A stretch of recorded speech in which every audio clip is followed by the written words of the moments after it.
थोड़ा सा इसको एक्सप्लेन करना बड़ा ज़रूरी है, क्योंकि वो हम उसके इशू पे तो चले गए। इशू की शुरुआत कुछ इस तरीके से हुई है दोस्तों कि इस आईसीसी वर्ल्ड कप में आपने नोट किया होगा कि मैच शुरू होने से पहले सारी टीमें जो हैं, जो प्लेयर्स होते हैं ग्राउंड में मौजूद होते हैं, वो अपने एक घुटने के ऊपर बैठ जाते हैं। और वो क्यों बैठते हैं? क्योंकि ये रिस्पेक्ट देने के लिए और एक तरीके का ट्रिब्यूट देने के लिए और एक तरीके की अवेयरनेस क्रिएट करने के लिए रेसिज्म के खिलाफ। साउथ अफ्रीका में भी रेसिज्म का बहुत बड़ा इशू है, तारीख है, अपार्थाइड की तारीख है वहाँ पर। एंड ऑफ कोर्स वेस्टर्न ममालिक के अंदर ये इशू बहुत ज़्यादा रेसिज्म का बढ़ना शुरू हो गया, ख़ासतौर पे अमेरिका के अंदर।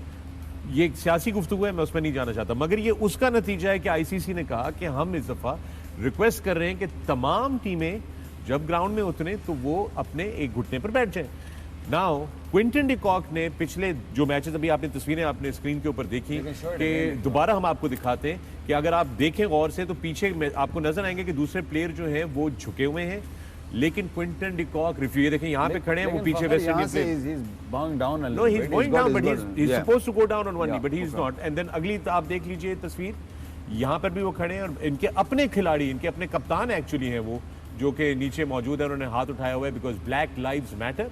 और क्विंटन डी कॉक ने एक्चुअली टीम की इंतजामिया को बोला कि मैं ये नहीं करूंगा, which the South African board has taken as a great disciplinary issue. If I'm a South African white dude, I'll make sure I follow everything regarding Black Lives Matter. Correct. Because of the history you explained. Yeah.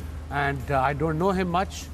I only know he's a very good player, very talented cricketer, works very hard on his game. But अगर एक ICC ने या आपकी team ने कोई चीज़ आपके board ने कही है, किसी बेहतरी के लिए कही है, अवेयरनेस के लिए कही है, उसका आंसर है कि मैं कोई चीज़ मेरे पे मुसल्लत नहीं कर सकते जी, बट ये आप पे मुसल्लत नहीं कर रहे, ये पूरी दुनिया में ऐसे हो रहा है, you have to follow the rule.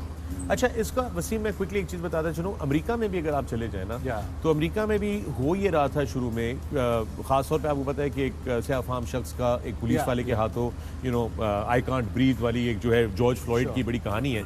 लेकिन उसके बाद आपको पता है कि बहुत सारे स्पोर्टिंग इवेंट्स पे, ख़ासतौर पे अमेरिकन फुटबॉल के अंदर जो सयाफाम यानी कि अफ्रीकन अमेरिकन जो खिलाड़ी थे, वो नेशनल एंथम पे जब अमेरिका का नेशनल एंथम बजता था वो उसके लिए बैठ जाते थे कि हम इस एंथम के लिए नहीं खड़े होंगे क्योंकि हमारी जिंदगियों के साथ हमें जस्टिस नहीं मिल रहा, हमें इंसाफ नहीं मिल रहा।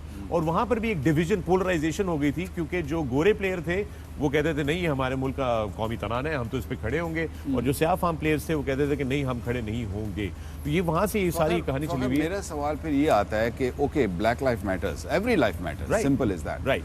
तो इसको हम ब्लैक लाइफ मैटर्स पे क्यों इसको एक वो क्योंकि निशान दे रहे हैं, इशू है, लेकिन व्हाई कांट वी जैसे कि एवरी लाइफ मैटर्स, देखिए एवरी लाइफ डज मैटर, ये वो बात है नहीं, ये बात एक्चुअली रिवॉल्व अराउंड कर रही है एक पर्टिकुलर कॉज के ऊपर कि कुछ लोगों को लगता है कि सफेद चमड़ी जो है वो सुपीरियरिटी की निशानी है, कि हम जो है वो किसी स्याह फार्म या किसी कलर्ड इंसान से ज्यादा सुपीरियर है।